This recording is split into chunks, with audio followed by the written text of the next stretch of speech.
तो फ्रेंड्स, मैं आपका इस स्पेसिफिक वेबिनार में स्वागत करता हूं। मैं और मेरी वर्जिन होम्योपैथी टीम।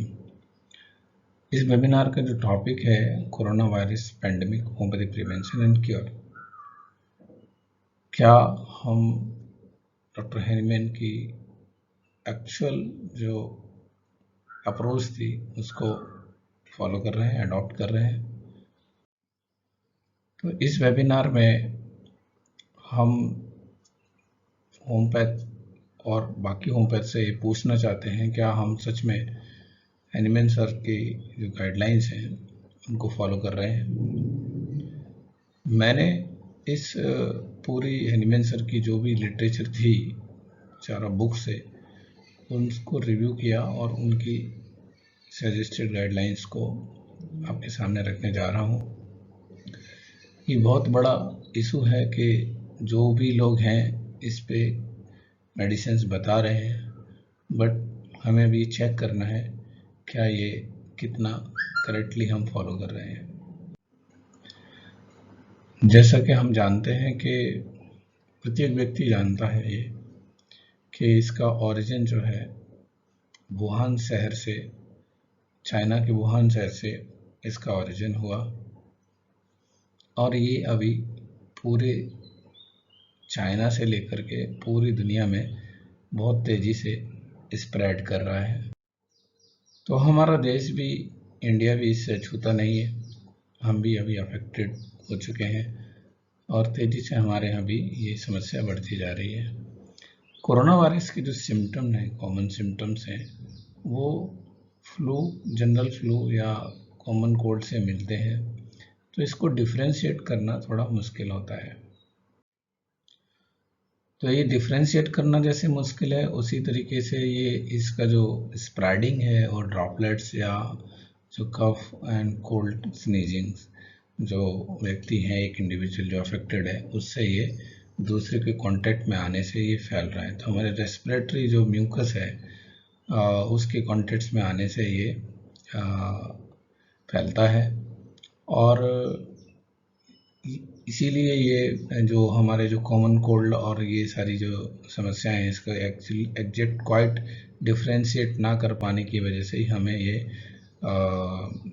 लोगों को समझाना एंड डिफ्रेंशिएट करना ये मुश्किल हो रहा है। तो इसके जो स्टार्टिंग सिम्टम है माइल्ड कफ एंड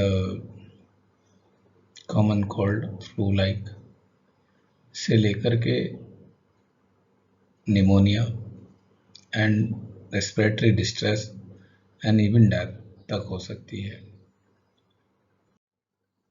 तो प्रत्येक सिस्टम का डॉक्टर, इवन होम्योपैथी के डॉक्टर्स भी इसको प्रिवेंटिव मेजर्स क्या हो सकते हैं या प्रिवेंट करने के लिए सॉल्यूशंस प्रोवाइड कर रहे हैं। बट हमें ये देखना है कि एक्चुअल जो फादर होम्योपैथी के सामने भी ये सिचुएशंस थी, तो इन सिचुएशंस को, एपिडेमिक सिचुएशंस को उनके समय में उन्होंने कैसे देखा और किस तरीके से उन्होंने डील किया और किस तरीके से वो उनकी अंडरस्टैंडिंग को उन्होंने लिखा। तो हमें ये देखना है फादर होम्योपैथी के जो इम्पॉर्टेंट गाइडलाइंस हैं, और ये भी इम्पॉर्टेंट है कि क्या हम होम्योपैथ उन गाइडलाइंस को एक्चुअली में फुलफ़िल कर रहे हैं। मैं तो ये शायद क्रिएट भी नहीं करता अगर मुझे किसी भी डॉक्टर्स के अंदर ये दिखाई देता कि वो कम्प्लीटली हैनीमैन सर की गाइडलाइंस फुलफ़िल कर रहे हैं। तो आगे बढ़ने से पहले हम आपको एक सूचना देना चाहते हैं कि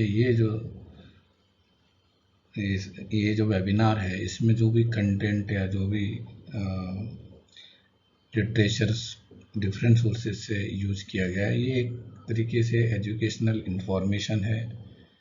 हाँ, इसका जो सोर्स है मैक्सिमम जो है डॉक्टर हैनीमैन का लिटरेचर है एंड ऑथेंटिसिटी है एंड वैलिडेशंस कहने की कोशिश की गई है। बट इसका ये मतलब बिल्कुल नहीं है कि कोई भी इस इंफॉर्मेशन के ज़रिए डायरेक्टली अपना ट्रीटमेंट करे। हम क्लियरली ये कहना चाहते हैं कि अगर किसी को इस तरीके की कोई भी सिचुएशंस दिखाई देती है रिलेटेड और उसे लगता है कि ये उससे रिजेम्बल्स करती है, उससे मैच करती है उसकी प्रॉब्लम्स, तो देन उसको अपने डॉक्टर की सलाह के बिना, जो भी उसका डॉक्टर है या होम्योपैथी डॉक्टर्स की सलाह के बिना वो किसी तरीके का ट्रीटमेंट फॉलो ना करे।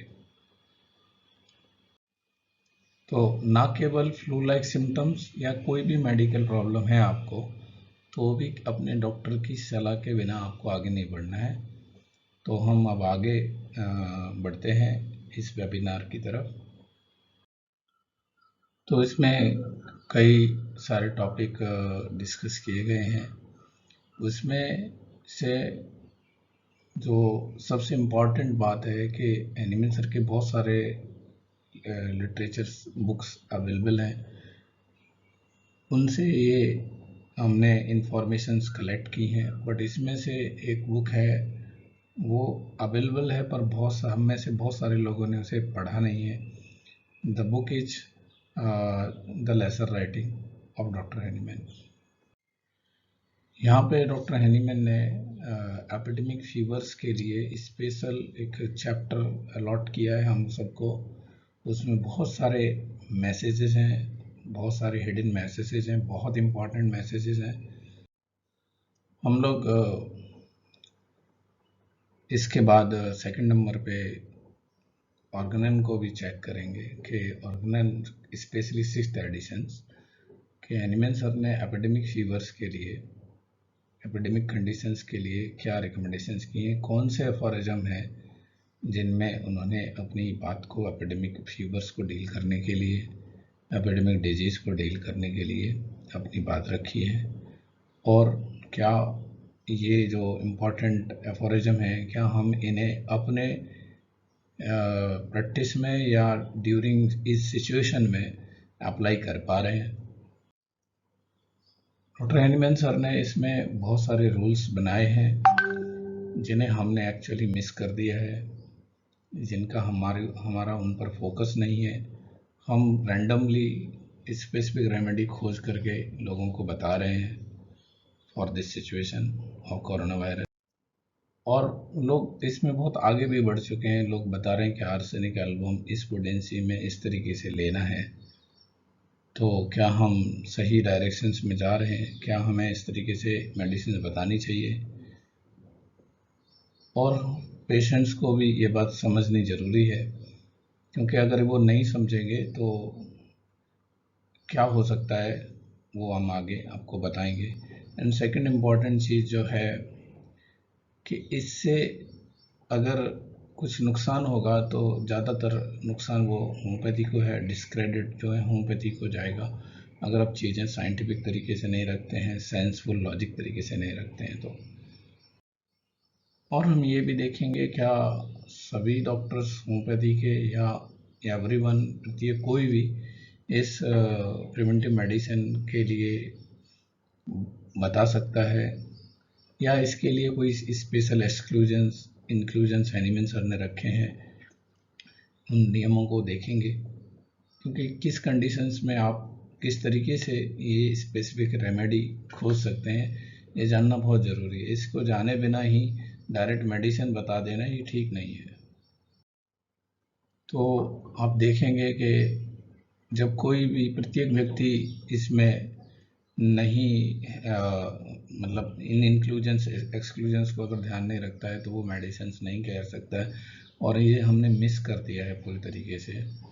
तो आगे ये समझना ज़रूरी है कि किन कंडीशंस में स्पेशली कौन सी चीज़ें हैं जो इंक्लूड करनी है मेरे प्रायोरिटाइजेशन में, जिनके बिना हमें मेडिसिन देना, ख़ास तौर पे कोई भी कंडीशन के लिए मेडिसिन ढूंढना ये एक मुश्किल काम है। और वो मुश्किल काम के लिए कुछ स्पेसिफिक गाइडलाइंस हैं, उन गाइडलाइंस को कंसिडर किए बिना हम मेडिसिन नहीं ढूंढ सकते।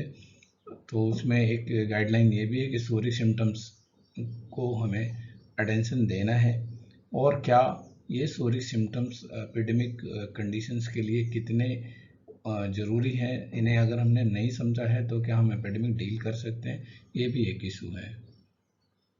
एंड तीसरी कंडीशन, जैसे हमने बताया कि कौन लोग जो है प्रिवेंटिव मेडिसिन दे सकते हैं, किस तरीके से प्रिवेंटिव मेडिसिन खोजी जा सकती हैं, या उनके लिए कोई स्पेसिफिक एक्सक्लूजन्स इंक्लूजन्स होंगे, उनके बारे में है।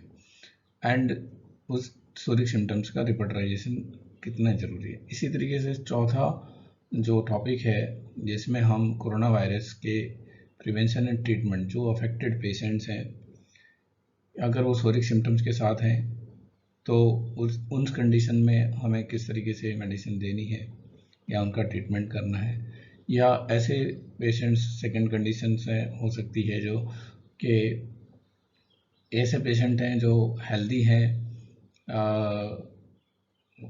उनको कोई सोरिक सिम्टम नहीं है, ऐसे पेशेंट जिनको एक दो सिम्टम है सोरिक के एंड कोरोना वायरस के कोई सिम्टम नहीं है, एंड ऐसे जो जिनकी हिस्ट्री सोरिक सिम्टम्स की है एंड कोरोना वायरस से भी पीड़ित। तो इसी 4 सिचुएशंस को हमने यहाँ पे रखा है और उन सिचुएशंस में हनीमैन सर की गाइडलाइंस क्या हो सकती है उनको सेटिस्फाइड करने की कोशिश की है, और वो authentic and valid proof and literature से दी गई है।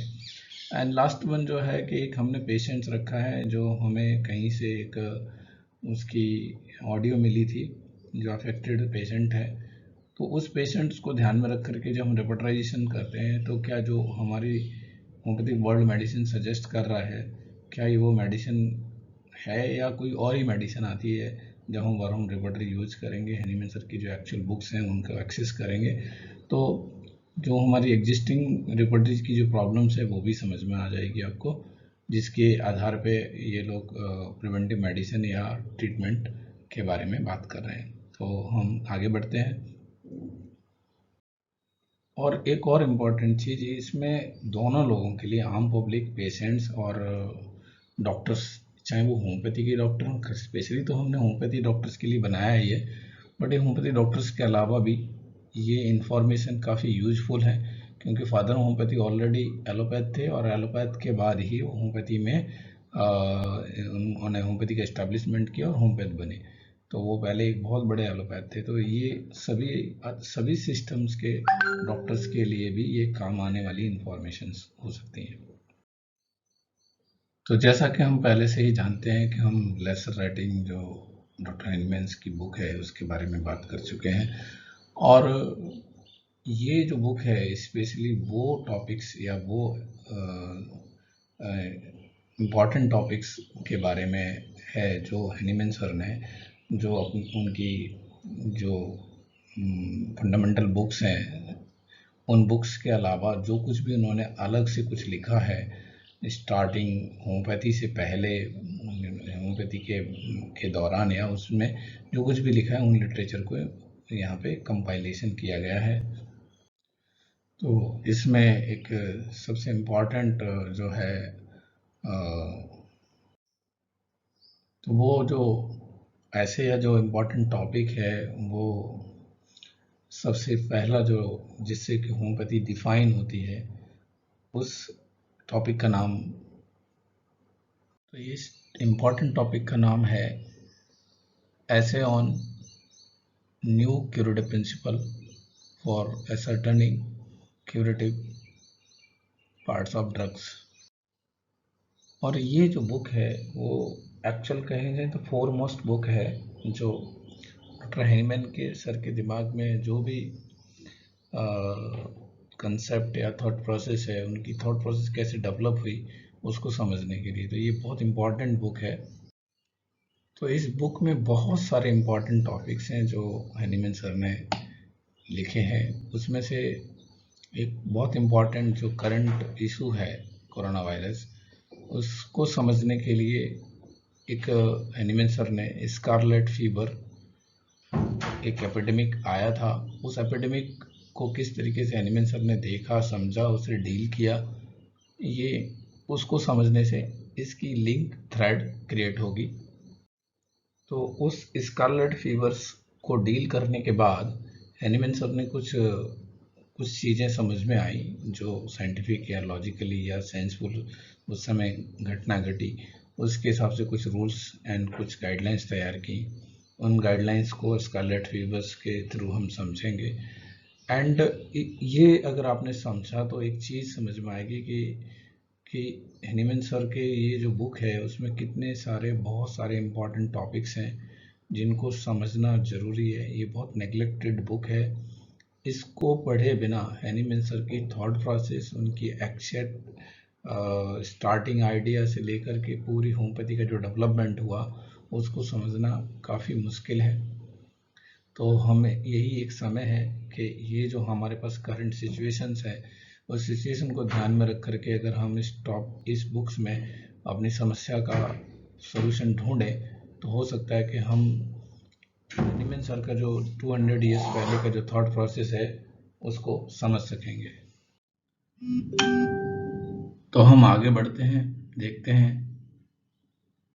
तो हम देखते हैं कि डॉक्टर हनीमैन सर ने इस बुक में क्या कहा है। ज़्यादातर लोग एक टर्म यूज कर रहे हैं जीनस एपिडेमिकस। तो इस टर्म्स के बारे में हमें विस्तार से समझना है। तो इसी को ध्यान में रखते हुए एक बहुत इम्पोर्टेंट आपको बात बताने जा रहा हूँ। वो ये बात ये है कि डॉक्टर हनीमैन सर ने ये जो टर्म है जीनस एपिडेमिकस ये कभी भी यूज नहीं किया। डॉक्टर हनीमैन सर ने एपिडेमिक जो वर्ड है बहुत सारे प्लेसेस पे यूज किया। ईच एंड एवरी बुक में हनीमैन सर के ये मिल जाएगा। एंडेमिक वर्ड भी मिल जाएंगे, पर जीनस एपिडेमिकस ऐसा कोई वर्ड कभी भी किसी भी टाइम उन्होंने यूज नहीं किया। फिर हनीमैन ने क्या और किस प्रकार से एपिडेमिक के लिए कहा है ये जानना है, ये समझना है हमें।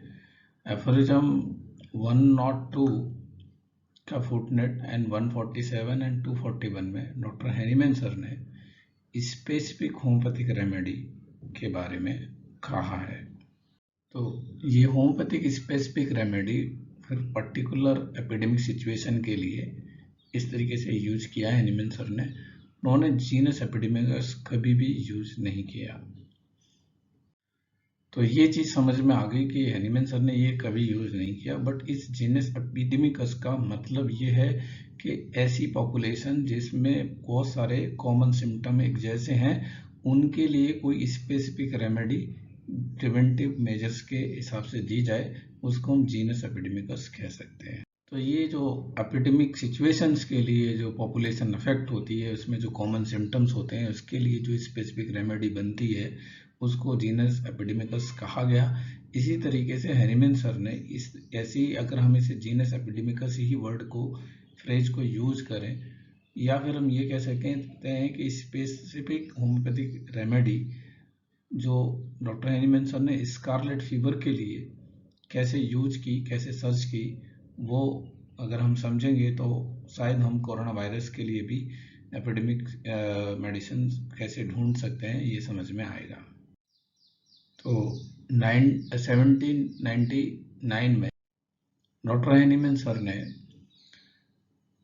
जर्मनी का एक शहर था कॉनिग्सलुटर, वहाँ पे ये मेडिसिन यूज की बेलाडोना उस स्कारलेट फीवर की सिचुएशन पर। ये जो कंडीशन थी वो ये जो कुछ भी हुआ वो घटना एक एक्सीडेंटल सिचुएशन थी, एक्सीडेंटली जो कुछ भी हुआ है उसको समझना है। तो डॉक्टर हनीमैन सर एक फैमिली थी जो स्कारलेट फीवर से पीड़ित थी, उसमें से वो उनको इस सिचुएशन के लिए स्कारलेट फीवर के लिए एक मेडिसिन यूज कर रहे थे बेलाडोना। बट उसी फैमिली में एक चाइल्ड था जो ये ही मेडिसिन यूज कर रहा था, पर वो किसी डिफरेंट सिचुएशन के लिए, डिफरेंट कंडीशन के लिए यूज कर रहा था। तो उन्होंने देखा कि वो स्कारलेट फीवर के जो पेशेंट्स हैं जो बेलाडोना यूज कर रहे हैं, एक ये जो पेशेंट है जो दूसरे किसी कारण के लिए बेलाडोना यूज कर रहे हैं उसको ये स्कारलेट फीवर के सिम्टम्स नहीं दिखे। तो डॉक्टर हनीमैन सर ने जो कंक्लूजन निकाला कि जो जिसका ऑनसेट बहुत तेज़ी से हो, जो रेमेडी जो सिचुएशन जो एपिडेमिक सिचुएशन है जो तेज़ी से बढ़ रही है, अगर वही मेडिसिन से वो ठीक हो रही है और उसमें किसी ऐसे जो लोग हैं जो उनके आसपास हैं उनको ये नहीं हुआ है, तो ये ही जो रेमेडी जो स्कारलेट फीवर ठीक कर रही है वो प्रिवेंटिव मेडिसिन का भी काम कर सकती है। तो कहने का मतलब है कि ये जो एनिमल सर ने जो आउटकम निकाला कि जो सिचुएशंस, जो एपिडेमिक सिचुएशन या जो जिसमें एक ही फैमिली एक के कई मेंबर्स उससे अफेक्ट कर रहे हैं और वो उन पे काम कर रही है मेडिसिन, तो उसमें से जो फैमिली मेंबर्स जो इससे अफेक्ट नहीं कर रहे हैं उनके लिए ये प्रिवेंटिव प्रोफाइलैक्टिस बन सकती है, ये उन्होंने लिखा। एंड उन्होंने एक पेज नंबर 379 पर लेसर राइटिंग्स में एक स्टेटमेंट दिया, वो बहुत इम्पॉर्टेंट है स्टेटमेंट। वो कहते हैं उन्हीं की भाषा में कि आई रीजनड दस a remedy that is capable of quickly checking a disease in its onset must be its best prevent। मतलब जो इस तरीके की डिजीज को चेक कर रही है तो वही मेडिसिन जो है प्रिवेंटिव भी हो सकती है, होनी चाहिए। And the following occurrence strengthen me in the correctness of this conclusion. तो ये जो दुर्घटना घटी, इस दुर्घटना में जो आउटकम निकल के आया तो उसके बाद उनका ये जो कॉन्फिडेंस था, जो स्ट्रेंथ था, उसने ये कंक्लूजन निकालने के लिए उनको प्रेरित किया। तो इसी कंक्लूजन के आधार पे एनिमन सर ने जो है एपिडेमिक कंडीशंस के लिए, एपिडेमिक डिजीज के लिए कुछ रूल्स गाइडलाइंस तय की। तो इसमें से फिर वो गाइडलाइंस में से सबसे इम्पॉर्टेंट बात निकल के आई कि जो एपिडेमिक सिचुएशंस में जो अफेक्टेड पेशेंट्स हैं उनके जो सिम्टम्स हैं उनको हमें पहले कलेक्ट करना है और कई सारे पेशेंट्स की टोटलिटी ऑफ सिम्टम्स को कलेक्ट करने के बाद हम उनको कंपाइल करेंगे, इकट्ठा करेंगे और फिर उसमें से एक कॉमन कुछ सिम्टम्स होंगे, उसके आधार पर एक कॉमन टोटलिटी बनेगी। तो इस कलेक्टिव पिक्चर्स को एक इंडिविजुअल केस की तरह डील करने के बाद उसके जो सिमिलर साइन एंड सिम्टम्स हैं उसको सेटिस्फाइड करने वाली मेडिसिन्स को हम ढूंढेंगे जो इस सिचुएशन को, इन पेशेंट्स को ठीक करेगी। तो ये जो सिमिलर मेडिसिन इस सिचुएशन को सेटिस्फाइड करने के लिए जब हम उन अफेक्टेड पेशेंट्स को देंगे तो जब वो ठीक होने लगेंगे तो इस कंडीशन में ये मेडिसिन अगर ये कई पेशेंट्स को ठीक करती है तो यही मेडिसिन हम प्रिवेंटिव मेडिसिन की तरह यूज कर सकेंगे। तो जो ये हैनीमैन सर का जो तरीका है, इस तरीके से अगर हम जाते हैं तो हमें मेडिसिन मिल जाएगी, बस शर्त है कि पहले हमने उन केस स्टडीज़ को किया हो। एंड मान लो कोरोना वायरस पे अगर हमें ये काम करना है तो कम से कम 10 से 20 पेशेंट्स की केस स्टडी हमारे पास होनी चाहिए। उन पे जो आपने मेडिसिन निकाली वो मेडिसिन उन पे काम कर रही है और वो ठीक हुए हैं, एंड देन ये मेडिसिन प्रिवेंटिव मेडिसिन बन सकती है। इसी आधार पे, इसी तरीके से कोई भी हम काम करेंगे तो ये पॉसिबिलिटी बनती है। तो ये जो घटना घटी डॉक्टर एनिमन्स की लाइफ में, इसने होम्योपैथी को काफ़ी पॉपुलर किया लोगों के बीच में, क्योंकि ये उस समय की सिचुएशन में अगर ऐसी भयावह स्थिति हो और वहाँ पे आप कोई मदद करे और वो मदद सफल हो जाए तो ये पॉपुलर हुई एंटायर फ्रेटर्निटी के बीच में और लोग इसकी तरफ अग्रसर हुए।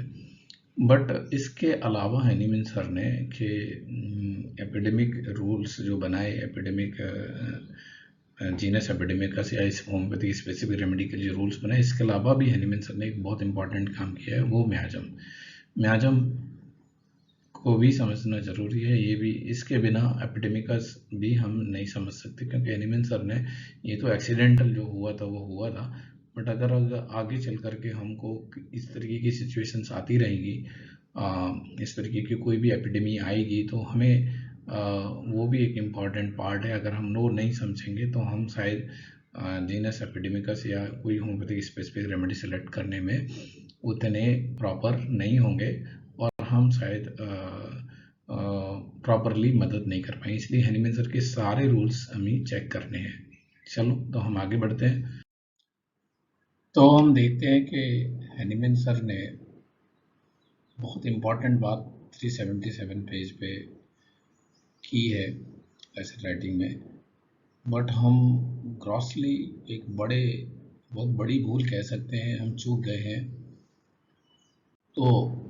तो इस 377 पेज पे डॉक्टर हनीमैन सर बहुत इम्पॉर्टेंट बात कहते हैं जो हमने मिस की है। उसमें 3 इम्पॉर्टेंट बात निकल के आती हैं। जो पहली इम्पॉर्टेंट बात निकल के आती है वो कहते हैं कि जो मैंने अंडरलाइन की है, पूरा आप पढ़ सकते हैं। The remedy capable of maintaining the healthy uninfectable by the miasm of scarlatina. इसका मतलब है कि हम प्रिवेंटिव मेडिसिन की बात कर रहे हैं, प्रिवेंटिव मेडिसिन दे सकते हैं उन पेशेंट को जो स्कारलेटिना इन्फेक्शन या मियाजम से पीड़ित नहीं है, बट उनकी हेल्थ भी मेंटेन है। तो सेकंड बात डॉक्टर हनीमैन सर कह रहे हैं, I was so fortunate as to discover, मतलब वो कहते हैं कि मैं बहुत भाग्यशाली हूँ कि मैंने ये डिस्कवर कर पाया। एंड सेकंड जो स्टेटमेंट वो कहते हैं कि I also found that the same remedy given at the period when the symptoms indicated of invasion of the disease occurs। तो जब ये डिजीज हुई उस समय, इन्वेजन के समय जब ये रेमेडी दी गई, stifle the fever in the its very birth, जब इसकी शुरुआत हुई कैसे, एंड मोर ओवर, तीसरे पार्ट कहते हैं and moreover is more efficacious than other non medicaments in removing the greater part of the after suffering. तो ये जो तीसरी जो बात है कि अगर यही रेमेडी, तो प्रिवेंटिव तौर पे, एक तो डिजीज जब हो गई तब, एंड तीसरा आफ्टर सफरिंग भी, इस मेडिसिन को जब हम स्कारलेटिना जो हुआ था उस कंडीशन में जब यूज करते हैं तो has runs its own natural case course which are often worse than the disease itself. तो इस डिजीज से जो कुछ भी नुकसान हुआ स्कारलेटिना डिजीज से, तो उसको भी ये खत्म कर सकती है, ये कंक्लूजन निकल के आता है। ये बात हनीमैन सर कहते हैं। तो ये पूरे होल 377 पेज पे ये जो स्टेटमेंट दिया हनीमैन सर ने, उससे 3 असर्शन या 3 मूलभूत बातें बाहर निकल के आई कि ऐसी रेमेडी जो प्रिवेंट कर सकती है इन्फेक्शियस डिजीज को या प्रिवेंट करेगी, is still in healthy, he likens this to practice of vaccination, that is the use of cowpox to prevent smallpox। तो आज की ये कंडीशन जो है, आज जो वैक्सीनेशन बनाया जाता है कि शायद इसी थॉट प्रोसेस से बनाया जाता हो, बट वैक्सीनेशन के हनीमैन सर खिलाफ थे, ये भी इम्पोर्टेंट बात है, ये कभी विस्तार से कभी बाद में चर्चा करेंगे। जो सेकंड वन असर्शन है वो ये निकल के आया कि ये जो रेमेडी है कि उन अफेक्टेड पेशेंट को भी ठीक करेगी जो इस सिचुएशन से, इस डिजीज से पीड़ित हैं, एंड तीसरा जो यही स्पेसिफिक रेमेडी जो इफ़ेक्ट्स जो हुए, जो इस स्कारलेटिना फीवर के समय जो अफेक्ट्स हुए, उस इफेक्ट्स को आफ्टर डिजीज भी कवर करेगी। ये 3 मूलभूत बातें इस स्टेटमेंट से निकल के आती हैं। तो ये केवल प्रिवेंटिव के तौर पे नहीं है, ये उस अफेक्टेड पॉपुलेशंस को भी काम कर रही है, एंड आफ्टर जो अफेक्टेड पॉपुलेशन है उसके बाद जो भी दुष्परिणाम हो रहे हैं उन पे, उनको भी ख़त्म कर रही है। तो ये हमने रियली मिस किया है। तो हम आगे बढ़ते हैं। एक और इम्पॉर्टेंट चीज़ जो हमने मिस कर दी लेसन राइटिंग में, तो ये जो मिसिंग चीज़ थी 1792 में जब होम्योपैथी की खोज नहीं हुई थी, उससे पहले की बात है। ये 171 पेज पे हनीमैन सर ने लिखा है कि हम एक डोमेस्टिक रेमेडी की तरह, इस तरीके की एपिडेमिक सिचुएशंस को डील करने के लिए एक डोमेस्टिक रेमेडी की तरह हम एक रेमेडी यूज़ कर सकते हैं। तो डॉक्टर हनीमैन सर यहाँ पे मेंशन कर रहे हैं कि the employment of a domestic remedy, so to speak, के जो वो कहना चाहते हैं कि I have taken a dram of cinchona bark in wine every 3 quarters of an hour. तो वो कह रहे हैं कि उन्होंने हर 3 घंटे पे एक सिनकोना बार्क जो पेड़ है उसकी जो बार्क का जो भी एक्सट्रैक्ट होता है उसको लिया, तो इसने हमें वाट ever kind of epidemic fever, किसी भी तरीके का अगर एपिडेमिक फीवर है, आ रहा है, फैल रहा है, तो ये जो है हमें फैलने में ना फैले, हमें ना हो, इसमें ये मदद करेगा। या कह सकते हैं कि what ever kind of epidemic fever the disease might be was completely over. तो ये I can recommend this from my own experience. तो ये उनका उस समय का एक्सपीरियंस था।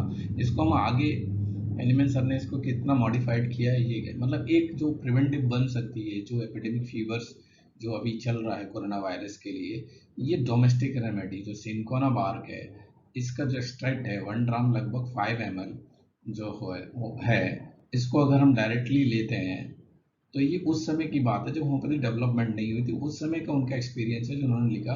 तो किसी भी तरीके के एपिडेमिक सिचुएशन से हम अपने आप को प्रिवेंट कर सकते हैं, ये कहना चाहते हैं हैनीमैन सर इस डोमेस्टिक रेमेडी को यूज़ करके। पर यहाँ पे मैं डॉक्टर्स एंड अदर सिस्टम के डॉक्टर्स एंड सभी जो पब्लिक है और पेशेंट्स है उनको वार्न करना चाहता हूँ कि ये बिना डॉक्टर्स की सलाह के नहीं लेने के, अप्रोप्रिएट प्रोपोर्शन में कैसे लेनी है। ये तो मॉडिफाइड हो गया है, ये तो 1792 की रिकमेंडेशंस थी, तो ये मॉडिफिकेशंस में अभी मेडिसिन कैसे लेनी होगी, अगर ये डोमेस्टिक रेमेडी लेनी भी हो तो ये कैसे लेनी होगी, इसकी जो समझ है वो एक अच्छे होम्योपैथ कोई होती है तो उसकी समझ, उसकी बिना डायरेक्शंस के, डेमोन्स्ट्रेशंस के आप इसे मेडिसिन को ना लें। अब हम इसी बात को, डॉक्टर हैनीमैन की जो बात है उसी को ध्यान में रखते हुए आज जो रिकमेंडेशन चल रही है कोरोना वायरस के लिए, तो कहते हैं क्लोरोक्विन जो है मेडिसिन है जो ये सिंथेटिक एनालॉग ऑफ क्विनीन है, जो कि एक्चुअली सिनकोना जो बार्क है या सिनकोना जो ऑफिसनेलिस का जो ट्री है उससे ही इसको अलग किया जाता है, उससे ही से बनती है। यानी इसका जो एक्चुअल प्रिमिटिव सोर्स है वो सिनकोना ट्री है।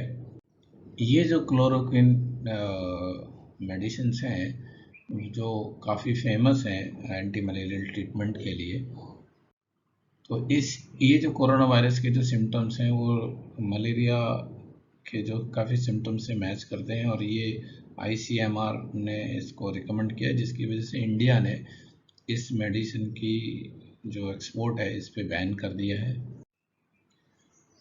जिससे ये इसकी हमारे यहाँ किसी तरीके की क्राइसिस डेवलप ना हो। तो चाइना ने अभी रिसेंटली स्टडी किया है कि ये जो क्लोरोक्विन है मेडिसिन है जो क्लिनिकली अगर हम इन सिम्टम्स को देखते हैं कोरोना वायरस पेशेंट्स के, तो ये इन पेशेंट्स को काफ़ी हद तक हेल्प कर रही है या करती है। तो अभी चाइना इसको ना as a anti viral medicine की तरह यूज कर रहा है, इसको रिकमेंड कर रहा है। और एक और चीज़ है, क्लोरोक्विन के अलावा एक और हाइड्रोक्सी क्लोरोक्विन भी यूज की जा रही है, और इसका जो इफ़ेक्ट है, एक्चुअली ये दोनों मेडिसिन जो है एंटी मलेरियल मेडिसिन की तरह यूज की जाती हैं, बट इसके जो पॉजिटिव इम्पैक्ट हैं, इसके अलावा जो नेगेटिव चीज़ें हैं वो भी चीज़ समझने की ज़रूरत है कि अगर हम इसका बहुत ज़्यादा यूज करते हैं इन दोनों मेडिसिन का, तो इसका प्रोलॉन्ग्ड यूज से कार्डियोटॉक्सिसिटी डेवलप हो सकती है एंड हमारा हिपैटिक और रीनल फेल्योर की तरफ हम जा सकते हैं। इसलिए इसका प्रोलॉन्ग्ड यूज भी बिना डॉक्टर्स की सलाह के यूज नहीं करना चाहिए। एक चीज़ समझ में आई कि ये जो क्लोरोक्विन है जो एक्चुअल एनालॉग है ना, ये हैनीमैन सर ने जो सिनकोना बार्क जो यूज किया था उसी से ये बना है, बट अगर हम आगे बढ़ें उससे पहले ये जानना बहुत ज़रूरी है कि हैनीमैन सर ने क्या कहा, सब्स्टिट्यूट फॉर नेचुरल सब्सटेंस, यानी नेचुरल सब्सटेंस का कोई सब्स्टिट्यूट हो सकता है क्या? अगर हो सकता है तो क्या हो सकता है, ये हमें जानना बहुत ज़रूरी है। तो इस चीज़ को समझने के लिए मैं आपको लेसन राइटिंग का 478 पेज नंबर रेफर करूंगा, जहां आप ये समझ सकते हैं कि हैनीमैन सर ने नेचुरल सब्सटेंसेस के सब्स्टिट्यूट के बारे में क्या कहा है। तो यहाँ पे डॉक्टर हैनीमैन 478 पेज पे मैं निचोड़ बताता हूँ आपको क्या कहना चाहते हैं। वो कहना चाहते हैं कि किसी भी प्लांट का, मेडिसिनल प्लांट का कोई भी केमिकल एनालॉग नहीं हो सकता, और ना ही मतलब कोई सिंगल मेडिसिन उसके जैसा नहीं हो सकता, उसके कहीं पे भी मैच नहीं कर सकता। तो कोई भी, कहने का मतलब है कोई सब्स्टिट्यूट नहीं बन सकता, किसी भी चीज़ का कोई सब्स्टिट्यूट नहीं हो सकता। ये हैनीमैन सर ने कहने की कोशिश की है। वो कहते हैं कि I have nothing more to say respecting Bridgefield's substitute for Syncona than the following. First, that there is no such thing as a succedaneum or substitute for bark, nor is it possible that there can be. मतलब किसी भी condition में किसी भी natural substance का या natural medicinal plant का या सब्सटेंस का मतलब सिनकोना पेड़ का कोई दूसरा एनालॉग हो सकता है, ये कोई नहीं, यानी मेरे जैसा कोई दूसरा नहीं हो सकता, ऐसा हैनीमैन सर ने कहने की कोशिश की है। यानी वो अपने आप में एक यूनिक प्लांट है और उसकी अपनी यूनिक फीचर्स हैं और उसकी unique science and symptom and manifestations हैं, तो कोई भी किसी का एनालॉग नहीं बन सकता। तो किसी भी प्लांट का जो नेचुरल है, नेचुरल सब्सटेंस का कोई भी केमिकल सब्स्टिट्यूट नहीं बन सकता, ये पहली बात समझ में आती है। तो इस बात को और अच्छे से समझने के लिए हम 478 पेज को मैं कुछ दो इम्पॉर्टेंट आउटलाइंस हैं, आउटकम्स हैं, वो पढ़ते हैं। Because every plant has its own peculiar medicinal mode of action that is not to be found in any other plant, मतलब एक भी जो प्लांट है उसका सिमिलर प्रॉपर्टीज किसी दूसरे प्लांट में हो ही नहीं सकती। There it is tend to reason that Syncona can be replaced by anything but by Syncona itself, यानी Syncona को सिर्फ Syncona से ही रिप्लेस किया जा सकता है, किसी और से नहीं। As a little as, and जो दूसरा है जो हैनीमैन सर ने दूसरा जो आउटकम लिखा, all the substitute for Syncona that have hitherto been proposed inclusive of Bridgefield's were only useful where Syncona would have been of no use। मतलब अगर कोई सब्स्टिट्यूट बन भी सकता है तो वो तभी बन सकता है, वो भी नेचुरल सब्स्टिट्यूट बन सकता है अगर वहाँ पर सिनकोना वर्क नहीं कर रही है, तो ही वो नेचुरल सब्स्टिट्यूट बन सकता है, अदरवाइज नहीं। तो ये दो इम्पॉर्टेंट असर्शन हैं, जो आउटकम्स हैं कि नेचुरल सब्सटेंस और केमिकल सब्सटेंस या जो भी हम एल्कलॉइड वगैरह निकालते हैं, इसका मतलब एक दूसरे का कोई सब्स्टिट्यूट नहीं है। तो फाइनली हम कह सकते हैं कि कोई भी केमिकल सब्स्टिट्यूट है वो नेचुरल क्यूरेटिव मेडिसिन नहीं बन सकती। तो ये एपिडेमिक्स को हैनीमैन सर के तरीके से कैसे डील किया जा सकता है, इस पे डॉक्टर हैनीमैन सर ने लेसन राइटिंग्स में बहुत डिटेल में सब चीज़ों को लिखा है। अगर हम देखते हैं कि तो एक चैप्टर है protection against infection in epidemic disease, जो पेज 167 से लेकर के कंटिन्यूसली पेज 211 तक है। एंड इसके बाद suggestions for prevention of epidemics in general and specially in towns, जो टाउन्स में जो भयावह डेंजरस स्टेट बनती है तो उसमें हम किस तरीके से डील कर सकते हैं, इन सब का ईच एंड एवरी, यानी even doctors, public, patients and जो भी मेडिकल स्टाफ है, उन सब के लिए हैनीमैन सर ने यहाँ पे प्रोटेक्शंस के तरीके लिखे हैं। यहाँ पे उन्होंने जो हेल्थ एंड हाइजीन्स है, सोशल डिस्टेंसिंग है, जो भी एक्चुअल इम्पॉर्टेंट डाइट हो सकती है एंड सपोर्टिव सप्लीमेंट, सब कुछ उन्होंने यहाँ पे डिटेल में डिस्क्राइब किया है। बट इन सब के बावजूद भी डॉक्टर हैनीमैन सर ने, अगर हम इन सबको पढ़ते हैं तो कुछ इम्पोर्टेंट बातें निकल के आती हैं सामने। उसमें से कुछ चीज़ों पे मैं आपको हाईलाइट करूँगा। एक तो हैनीमैन सर कहते हैं कि अगर हम स्मॉल क्वांटिटी में थोड़ा थोड़ा पॉइजन्स अगर हम उसके संपर्क में आते रहें, जनरली जैसे हमारा एयर वगैरह जिस तरीके का है आज की डेट में, उस तरीके से पॉइजन ही है, शहरों का वातावरण, हम पॉइजन के बीच में ही रहते हैं। बट जब वो क्वांटिटी उसकी बहुत ज़्यादा हो जाती है तब ये हमें काफ़ी नुकसान कर सकता है। तो कहते हैं कि अगर हम इस तरीके की जो इन्फेक्शन है, ये एक तरीके से पॉइजन है हमारे लिए। इन्फेक्शन जो है हमारी तरफ, हमारी बॉडी के लिए पॉइजन है। अगर हम, हमारे डॉक्टर्स, हमारे नर्सेज इनके संपर्क में आते हैं, और वो थोड़े समय के लिए पेशेंट्स के से एक्सपोज होते हैं, बहुत शॉर्ट ड्यूरेशन के लिए, तो उन्हें उनसे नुकसान नहीं, इवन उनकी, क्योंकि जब हम किसी तरीके की एपिडेमिक या इन्फेक्शन के संपर्क में आते हैं, हम थोड़े समय के लिए जब उनके एक्सपोजर में होते हैं तो हमारी एंटीजन, हमारा खुद का डिफेंस सिस्टम उनके खिलाफ काम करता है। ये कौन लोग हैं जो इस तरीके की इन्फेक्शन से प्रोन रहते हैं या जिनकी टेंडेंसी रहती है जो कैच कर सकते हैं इसको, इन्फेक्शन को। बट अगर हम डॉक्टर्स, नर्सेस अगर इस सिचुएशंस में हैं जिन्हें वो डील कर रहे हैं, तो इनकी इस सिचुएशन के खिलाफ इम्यूनिटी इम्प्रूव होती है, रेजिस्टेंस क्रिएट होती है। बस शर्त यही है कि वो थोड़े समय के लिए उनके एक्सपोजर में रहें। इवन डिफरेंट जितने भी पेशेंट इस तरीके के हैं उनके संपर्क में रहेंगे, और थोड़ा थोड़ा जैसे पॉइजन की तरह ये हमारे एक्सपोजर में हमारा डिफेंस सिस्टम है, तो हमारी इसके खिलाफ इम्यूनिटी क्रिएट होती है ना। एंड दूसरा जो मोस्ट इम्पॉर्टेंट है कि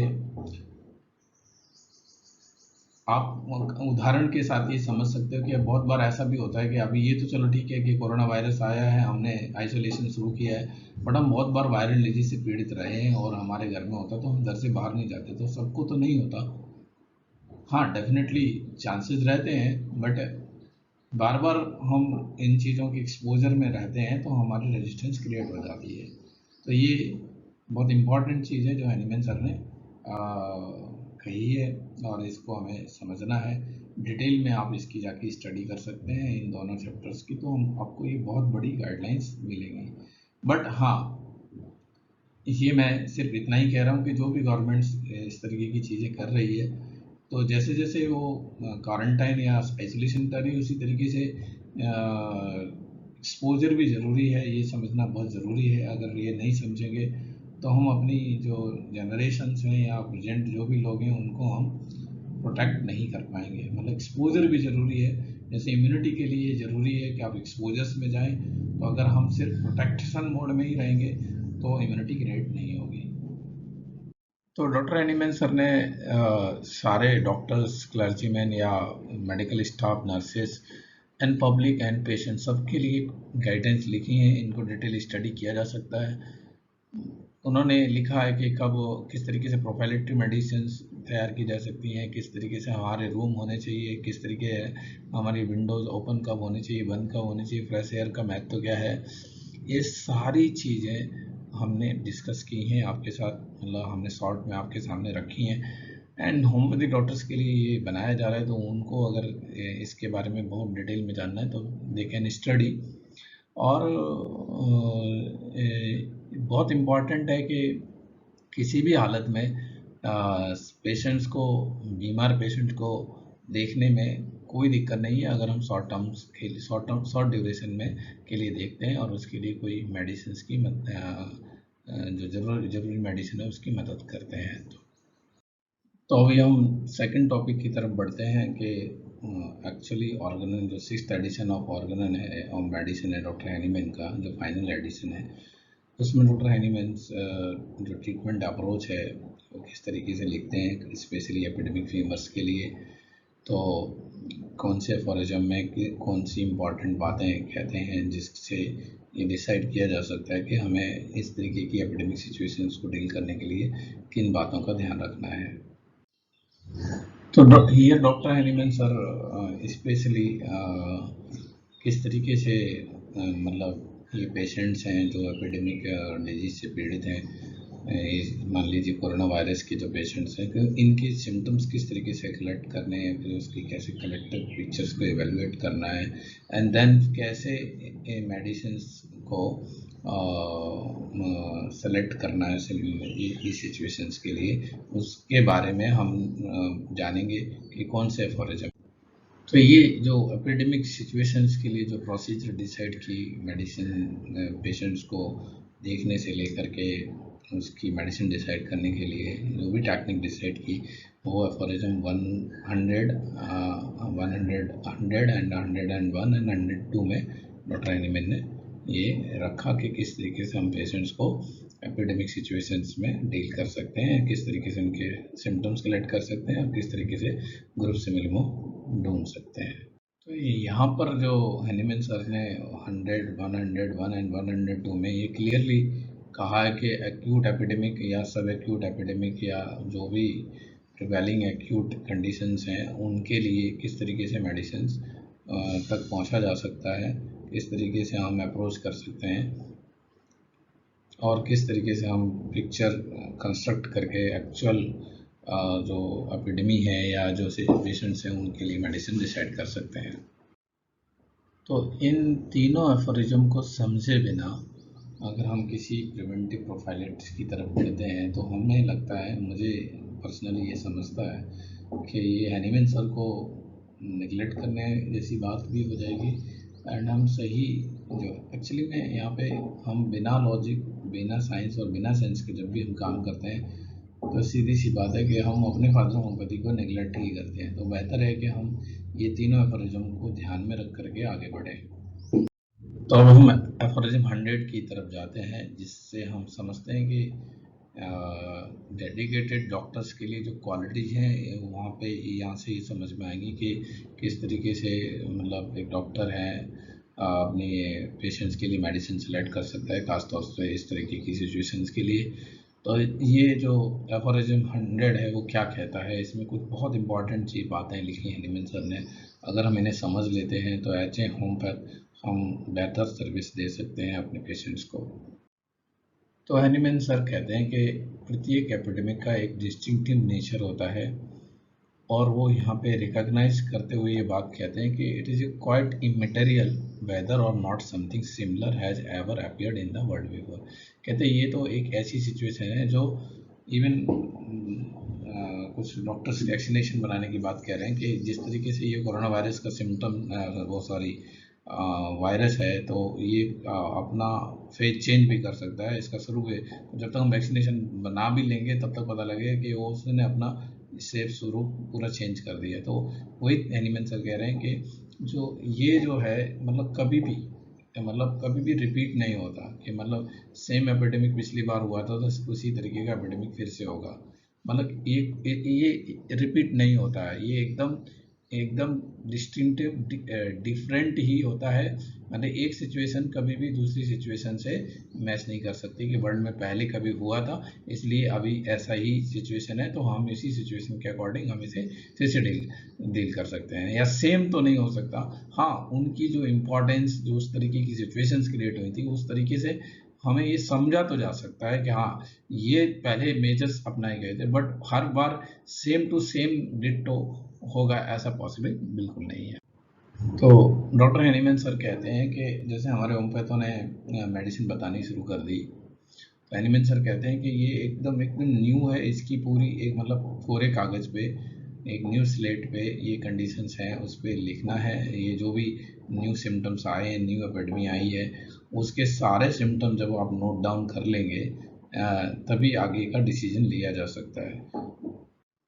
तो यहाँ पे हनीमैन सर क्लियरली कह रहे हैं कि किसी भी कंडीशन में हम पहले कोई सिचुएशन आपने डील की थी उस सिचुएशन के अकॉर्डिंग हमें ऐसे इस तरीके से ये पहले मेडिसिन दी थी इसलिए हम ये मेडिसिन अब इस सिचुएशन के लिए दे सकते हैं, ये बिल्कुल भी करेक्ट नहीं है। हमें डेफिनेटली इस सिचुएशन को नए तरीके से देखना है और नई मेडिसिन सेलेक्ट करनी है। तो वो जो बात ही मैं कह चुका हूँ कि किसी भी तरीके से जब तक हम कलेक्टिवली 10 या 20 पेशेंट्स को देख नहीं लेते उनकी एक पूरी कलेक्टिव कॉमन पिक्चर नहीं बन जाती, और उस पर जब तक हम मेडिसिन्स देख नहीं लेते कि ये काम कर रही हैं, तब तक हम कोई भी प्रिवेंटिव डिसाइड नहीं कर सकते। कहने का ये मतलब है यहाँ पे। तो जब तक आपने वो मेडिसिन दी नहीं, तो हमारे जो डॉक्टर्स ने एक बोला ये सिम्टम थे, इस तरीके से हमने नोट किया और ये मेडिसिन बनती है, ये आप सब ले लीजिए। ये जो सिनेरियो डेवलप हुआ है इस तरीके से, तो होम्योपैथी का डिस्क्रेडिट डेवलप हुआ है। तो आपको अगर कोई अनसाइंटिफिक कह रहा है तो इसमें बुरा मानने वाली बात ही नहीं है, क्योंकि सिंपल ही है कि आपने ये चीज़ें जब आपने साइंटिफिकली की नहीं है, रैंडमली आपने सिम्टम लिए उठा करके, वो भी सुने हुए सिम्टम, आपने किसी भी पेशेंट से कलेक्ट नहीं किए हैं वो सिम्टम्स, आपने वो पेशेंट देखे नहीं है, उनको क्योर भी नहीं किया है, और आपने ये प्रिवेंटिव मेडिसिन डिसाइड कर दी। ये बिल्कुल भी हैनीमैन सर इसके लिए बिल्कुल भी मना कर रहे हैं। तो हैनीमैन सर क्लियरली मेंशन किया है कि कोई भी एपिडेमिक सिमिलर नहीं हो सकता, मतलब सॉरी सेम नहीं हो सकता, आइडेंटिकल नहीं हो सकता। इवन डॉक्टर हैनीमैन सर ने जैसे स्कारलेटना फेवर को डील किया था, तो आप उसी सेम सिचुएशन के अकॉर्डिंग मान करके वो एक बेलाडोना दिया था, ये देना है, ये नहीं हो सकता। तो ये आइडेंटिकल नहीं है। इसके लिए जो हैनीमैन सर ने तरीका बताया है कि इसको डिफरेंट ही मानना है, और इस डिफरेंट सिचुएशंस को कलेक्टिवली पिक्चर डिसाइड करके ही इसकी जो मेडिसिन है वो डिसाइड करनी है। फिर ये मेडिसिन अफेक्टेड पेशेंट्स को देनी है। अगर अफेक्टेड पेशेंट्स में वो काम करती है तो ही आप प्रिवेंटिव मेडिसिन के लिए इसे यूज कर सकते हैं। अब हम 101 एफोरिज्म में जाते हैं, जिसमें जीनस एपिडेमिकस या स्पेसिफिक होम्योपैथिक रेमेडी डिसाइड करने के लिए एक बहुत इम्पॉर्टेंट रूल तैयार किया है हैनीमैन सर ने। अगर वो रूल को अगर हम नेगलेक्ट कर देते हैं तो हम शायद अपने साइंस के साथ नाइंसाफ़ी करेंगे। हैनीमैन सर कहते हैं कि it is only by close observation of several cases of every such collective diseases. जो एपिडेमिक कोरोना वायरस चल रही है, अगर आप इनमें से बहुत सारे केसेस आपने देखे नहीं है, उनके क्लोज ऑब्जर्वेशंस किए नहीं है, आप मीडिया या अदर कोई कुछ कह रहा है उस इंफॉर्मेशन पे रिलाय करके कोई मेडिसिन ढूंढ रहे हो, तो ये ठीक नहीं है। इसके लिए हैनीमैन सर मना कर रहे हैं कि that he can become conversant with the totality of sine and symptom. यानी जब तक आपने कई केसेस देखे नहीं है तब तक आप टोटलिटी साइन एंड सिम्टम्स पे जो जो इस समय चल रहे हैं कोरोना वायरस के, ये मैं जब भी मान लीजिए इंडिया में ही 500-600 केसेस हैं, उन 500-600 केसेस में यानी होम्योपैथ लोगों ने वो केसेस देखे हैं क्या, वो पॉजिटिव केसेस में किस तरीके के साइन एंड सिम्टम्स हैं, इसको देखे बिना, कई केसेस में जाने बिना उनकी मेडिसिन डिसाइड नहीं की जा सकती। जब उनकी एक मेडिसिन डिसाइड हो जाए और वो मेडिसिन काम भी करने लगे, तभी हम आगे बढ़ सकते हैं। ख़ासतौर पे उन पेशेंट्स के लिए सूटेबल मेडिसिन फाइंड आउट कर सकते हैं। एंड अगर ये काम करती है, अडेप्ट करती है मेडिसिन और ये मदद करती है उन पेशेंट्स को, तभी हम आगे चल करके उनकी प्रिवेंटिव मेडिसिन के रूप में इसे कन्वर्ट कर सकते हैं। कह सकते हैं कि ये अभी प्रिवेंटिव मेडिसिन होगी, क्योंकि ये मेडिसिन अभी इस सिचुएशन में काम कर रही है। तो हैनीमैन सर ने इस तरीके की जो हमारे डॉक्टर्स ने रैंडमली मेडिसिन्स बताई हैं बिना पेशेंट्स को देखे हुए, ये सीधी सीधी जिसके लिए हैनीमैन सर ने स्ट्रिक्टली मना किया है, और हमें अपने फादर होम्योपैथी का मान सम्मान रखते हुए, उनकी साइंस का सम्मान रखते हुए ऐसा नहीं करना चाहिए। बट इस 101 अफोरिज्म से 4 चीज़ें, 4 बातें, 4 असर्शंस या मूलभूत इम्पॉर्टेंट बातें निकल के आती हैं, वो मैं आपको सामने रखना चाहूँगा।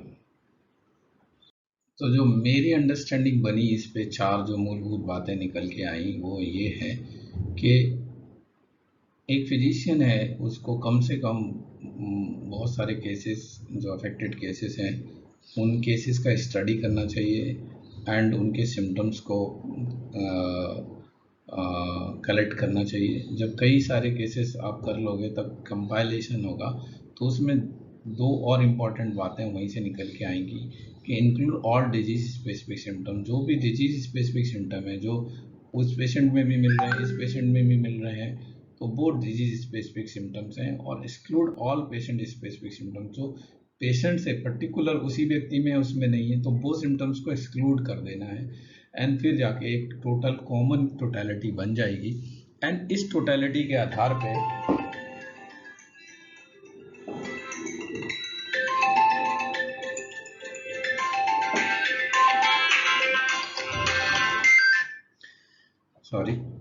इस टोटलिटी के आधार पे हमें जो है एक उस डिजीज टोटलिटी के हिसाब से 1 या कोई अदर मोर भी हो सकती हैं, कभी कभी एक सिचुएशंस के लिए 1 या 2 3 भी हो सकती हैं। तो कभी कभी ऐसा हो जाता है कि हमें एक सिचुएशन के हिसाब से एक मेडिसिन मिल जाती है, तो हमें फिर वह मेडिसिन सेलेक्ट करनी है। बट यूज़ तो हमें होम्योपैथी के प्रिंसिपल के हिसाब से 1 टाइम में 1 ही यूज़ करनी है। और ये अगर वो रेमेडी दे करके वो काम आती है और वो पेशेंट ठीक होता है, तो ये डिसाइड हो पाएगा कि ये सूटेबल मेडिसिन है इस एपिडेमिक के लिए और ये मेडिसिन सूट करे, इसलिए हम उन पेशेंट्स को दे सकते हैं जो अफेक्टेड नहीं है ये स्पेसिफिक मेडिसिन, जिससे कि वो उनको प्रोटेक्ट किया जा सके।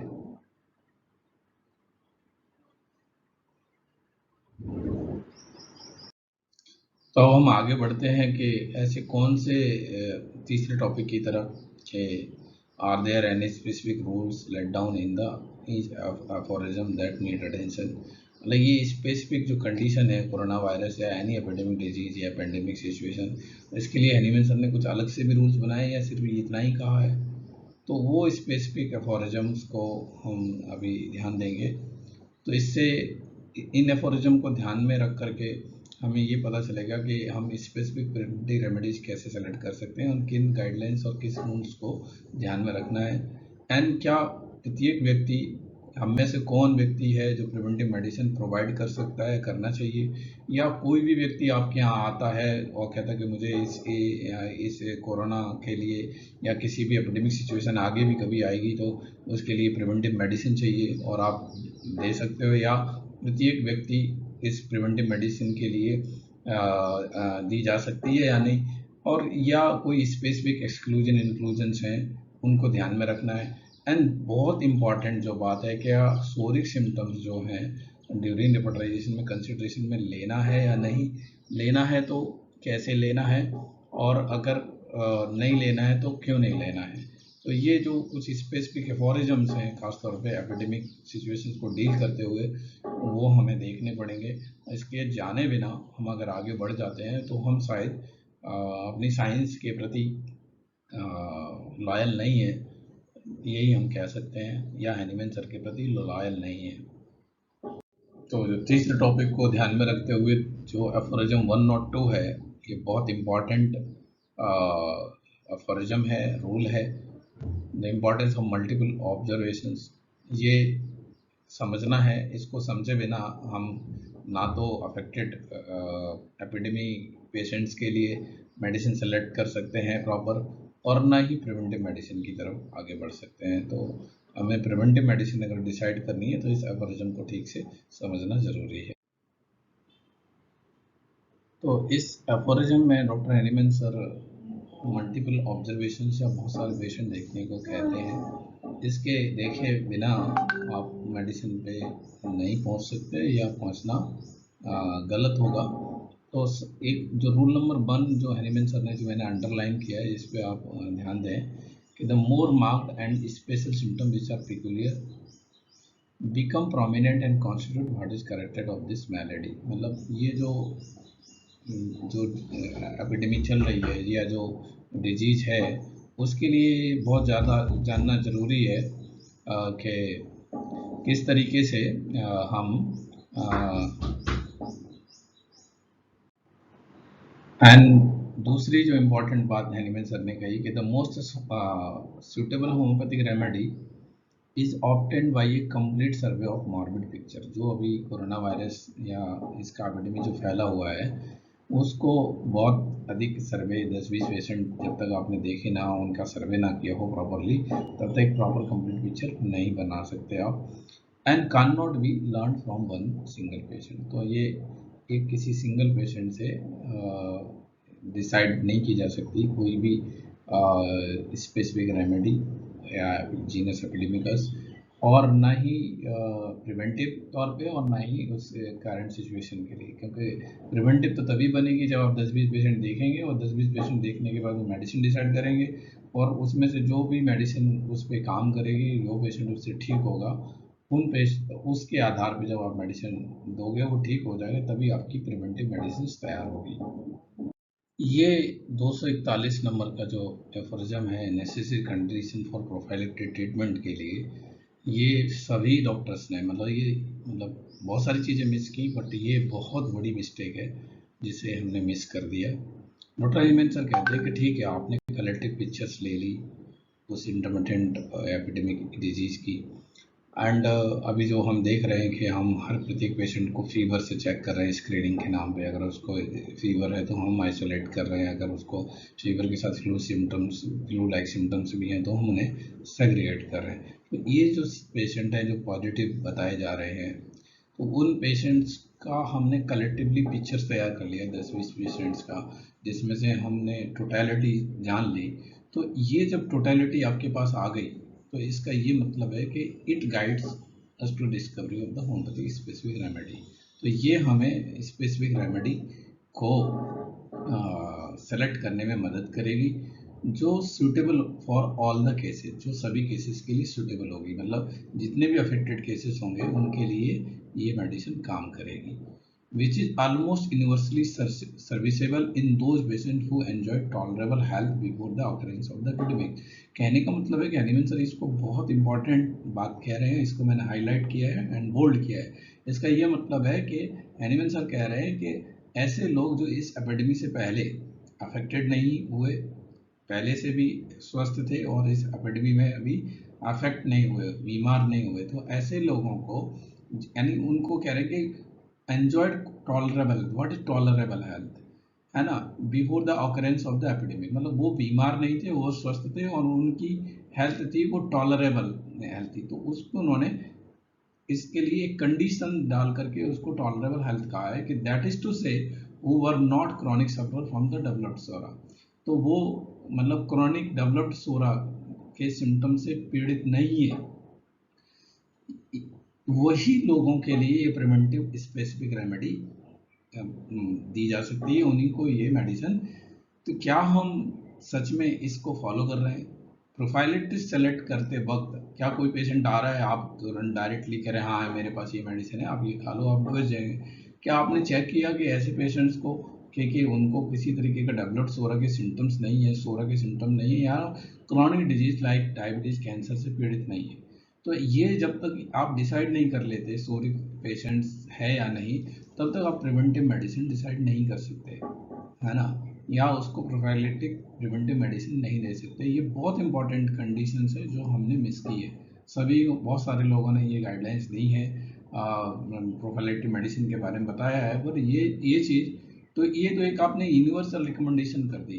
आप अफेक्टेड को भी कह रहे हो, अनअफेक्टेड को भी कह रहे हो, जो लोग किसी डिजीज से पहले से पीड़ित हैं उनके लिए भी आपने, ये पॉसिबल नहीं है। एनिमल सर के अकॉर्डिंग, उनकी इंसाइट, उनकी थॉट प्रोसेस, उनकी पूरी जो भी 48 ईयर्स की जर्नी है होम्योपैथी की, उसमें कहीं पे भी ऐसी चीज़ हमें नहीं मिलाई दिखाई देती है। तो हमने ये चीज़ मिस कर दी है, ये बात समझनी है।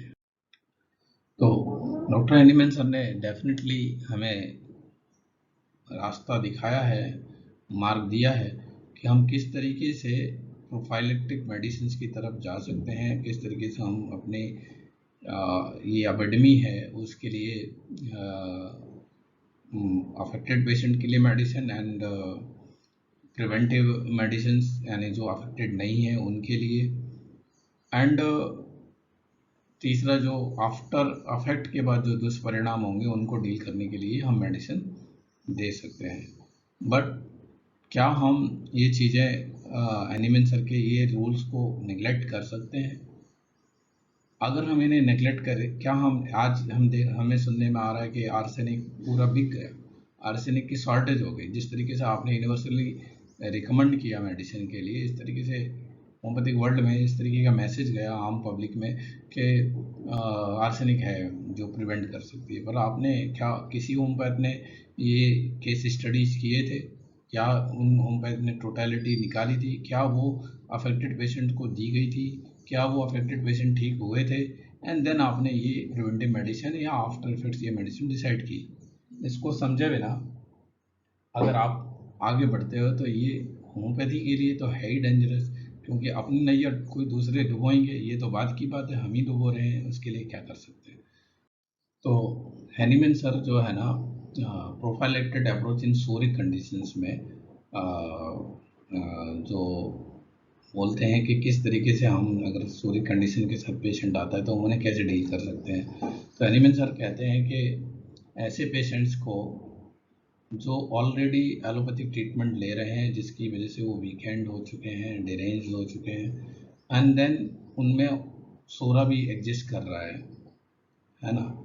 इन दैट कंडीशन जो कह रहे हैं कि जो आपने प्रिवेंटिव मेडिसिन सेलेक्ट की है इस एपिडेमिक सिचुएशन के लिए, तो the medicine which would have been useful in first paroxysm rarely an antipsoric is now no longer suitable and can not be any of service.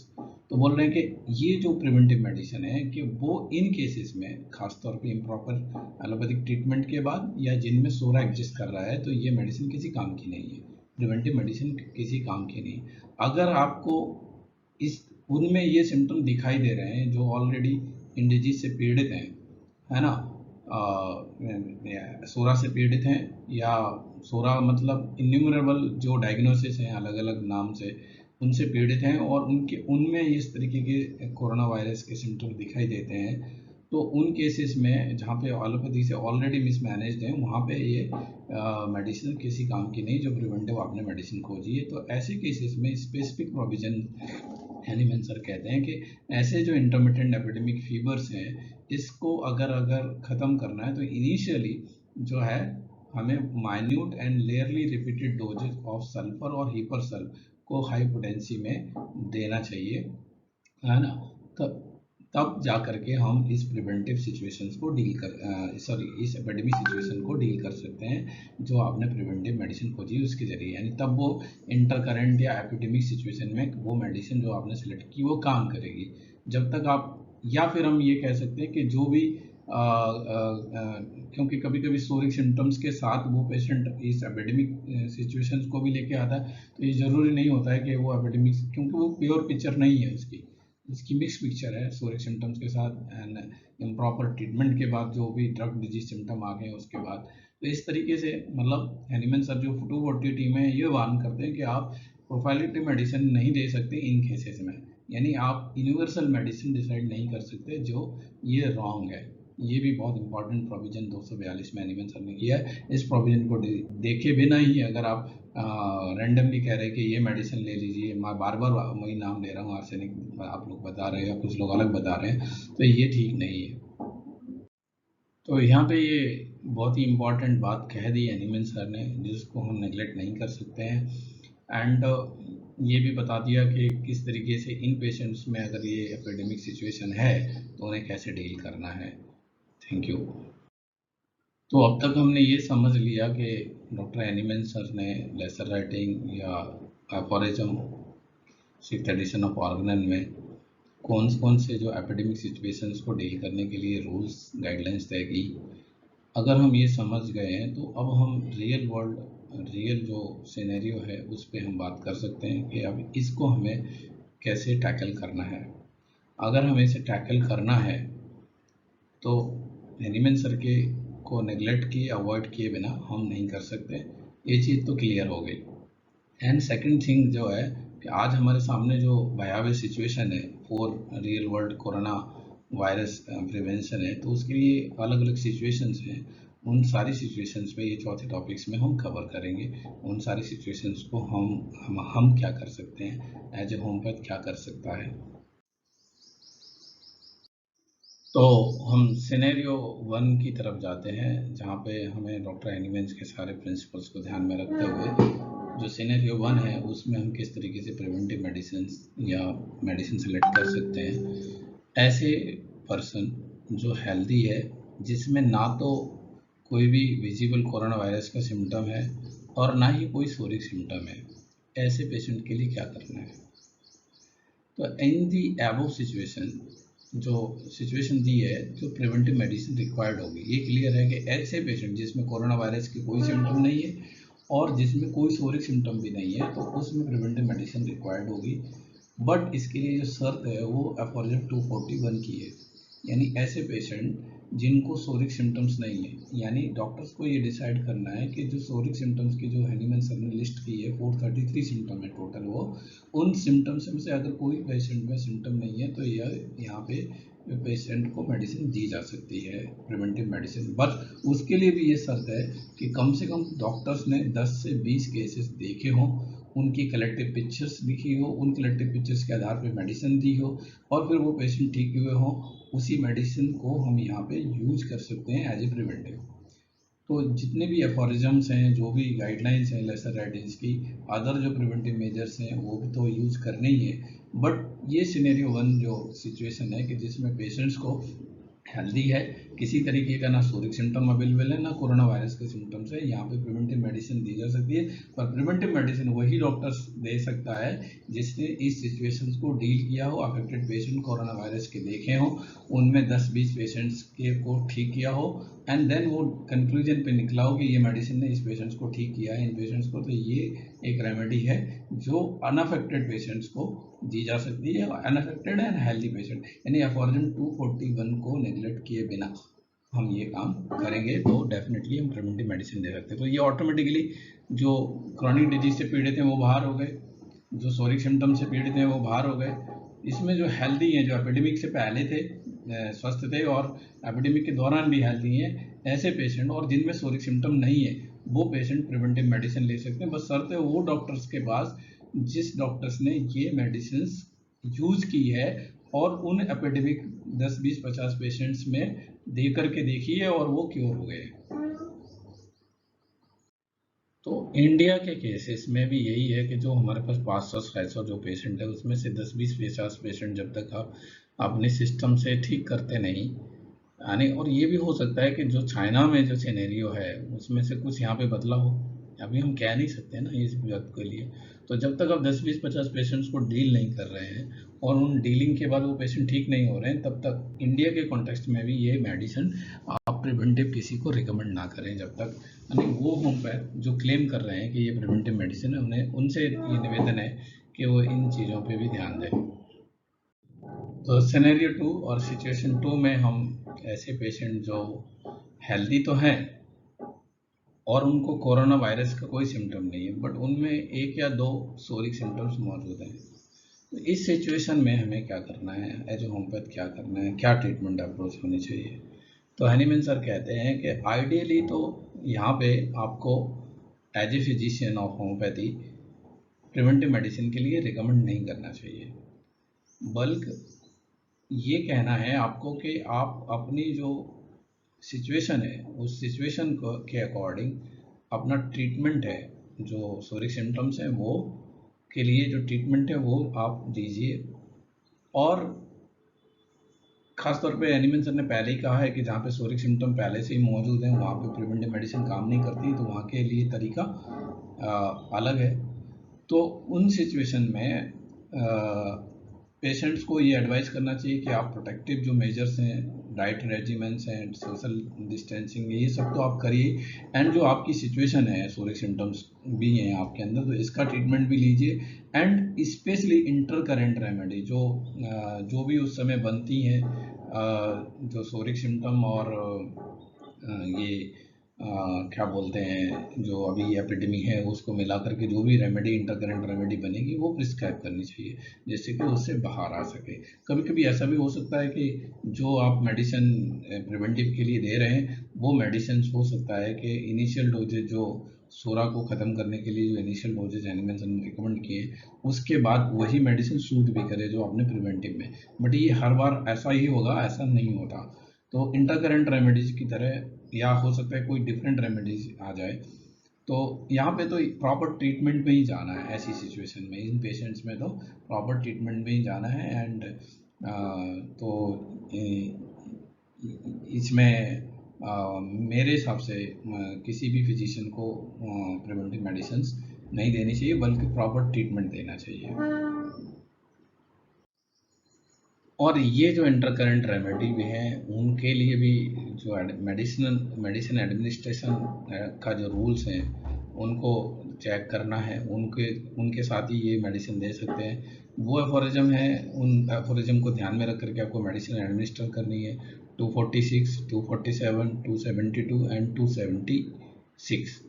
तो इस तरीके से अगर जब आप एंड जो मेडिसिन बनाने का तरीका है 270 वो भी ध्यान रखना है, जो 6th एडिशन में हैनीमैन सर ने रिकमेंड किया है। तो ये सारे चीज़ों को ध्यान में रख करके जब आप इंटरकरेंट रेमेडी प्रिस्क्राइब करते हो तो डेफिनेटली इस सिचुएशन के लिए, सेकंड सिनेरियो के लिए वो मेडिसिन इफेक्टिव होगी और वो उस पेशेंट को ट्रीट करेगी एंड करेक्ट करेगी, इवन क्योर भी करेगी।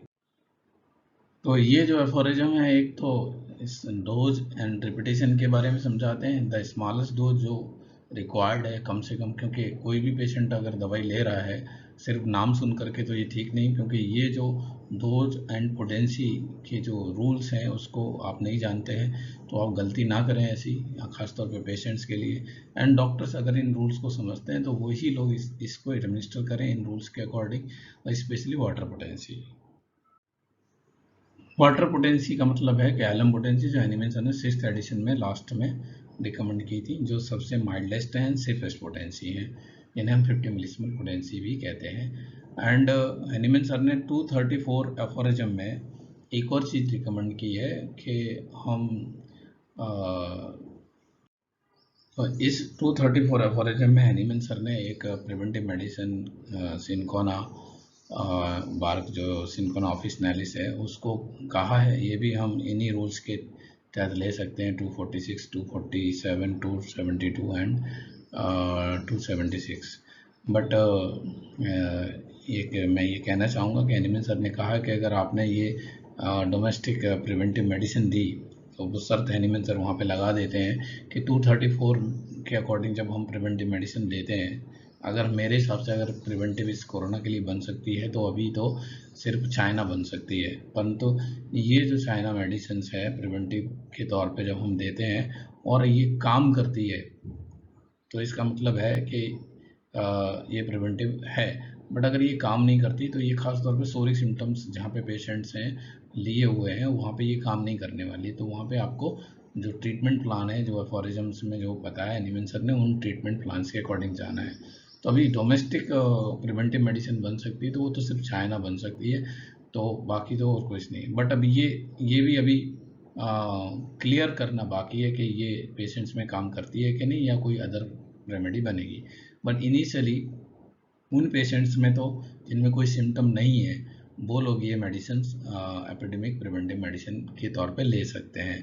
नहीं अदर जो सोरिक सिम्टम से पीड़ित हैं या उन्हें डिसाइड करने में मुश्किल हो रही है, तो वो 43 सिम्टम्स नहीं समझ सकते, नहीं पढ़ सकते, नहीं उनकी अंडरस्टैंडिंग बन रही है, तो वो अपने होम्योपैथी फिजिशियन से कांटेक्ट कर सकते हैं और उस दिशा में उनके होम्योपैथी डॉक्टर्स मदद कर सकते हैं कि किस तरीके से ये एक्सक्लूड करना है, किस तरीके से ये डिसाइड करना है कि ये पेशेंट्स को प्रिवेंटिव देनी है या नहीं देनी है। ठीक है, तो जो सिनेरियो 3 है या जो सिचुएशन 3 है, इस सिचुएशन में हम किस तरीके से जा सकते हैं। ये सिचुएशन 3 है क्या, पहले कि person who is suffering with corona virus symptom but doesn't have any history of the सोरिक symptom, मतलब उसमें कहा तो कोई सोरिक सिम्टम है ना ही हिस्ट्री है उसमें, तो ऐसे पेशेंट्स में, ऐसे पर्सन में को डील करना बहुत आसान है। ऐसे पेशेंट्स को में जो कोरोना वायरस के जो सिम्टम्स हैं जो हैं, अगर आपने जो रूल्स अभी पहले बताए जा चुके हैं जिनके अकॉर्डिंग आपने एक कलेक्टिव पिक्चर कलेक्ट की है, कई पेशेंट देखे हैं, उनको क्योर किया है, और जो प्रिवेंटिव मेडिसिन आई है आपके जो उन पेशेंट्स को डील करके क्योर करके जो मेडिसिन बनी है जिससे वो ठीक हुए हैं, तो वो मेडिसिन यहाँ पे डायरेक्टली यूज की जा सकती है एज ए उन पेशेंट को ठीक करने के लिए।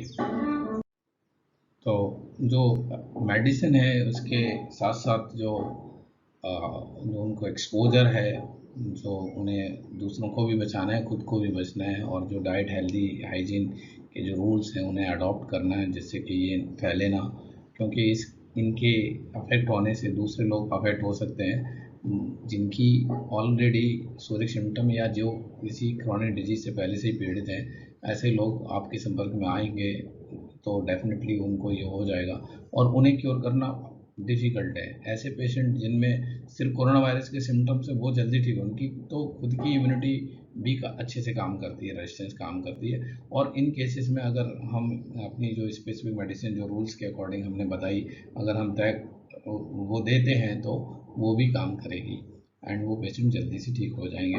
एंड ऐसे जो पेशेंट जो इससे बच जाते हैं कोई और ट्रीटमेंट के बाद, जो भी इफ़ेक्ट नुकसान होते हैं एंड उसके बाद वो आते हैं, तो उन पेशेंट्स को भी इस स्पेसिफिक रेमेडी से डील किया जा सकता है।